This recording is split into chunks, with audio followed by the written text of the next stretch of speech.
Korang tahu tak, bagi makanan berlebihan dekat kucing boleh membuat masalah yang serius. First, masalah pencernaan. Second pula, risiko obesiti.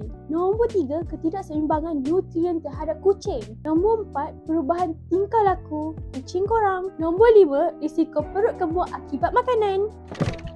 Tada! Kita ada SmartPet Automatic Food Feeder. Ianya membolehkan anda menetap waktu dan kuantiti makanan dengan tepat. Pastikan kucing anda diberi makan walaupun anda tidak berada di rumah. Automatic feeder ni juga dilengkapi dengan bateri. Jadi, kalau elektrik terputus, feeder ni akan tetap berfungsi.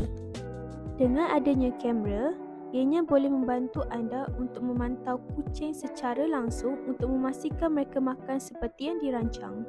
Ianya membantu mencegah makan secara berlebihan atau kurang makan untuk mengelakkan masalah kesihatan kucing anda. Dengan kompartmen yang tertutup, ianya memastikan makanan kekal kering dan segar untuk mengelakkan makanan menjadi rosak. Anda boleh menggunakan fungsi manual feed untuk memberi extra food kepada kucing anda. Jadi, automatic feeding sangat sesuai untuk pemilik yang sibuk atau sering melancong. Jadi, korang tak perlu risau lagi dah kucing-kucing korang menghadapi masalah tersebut. Smart Pets, Smart Life.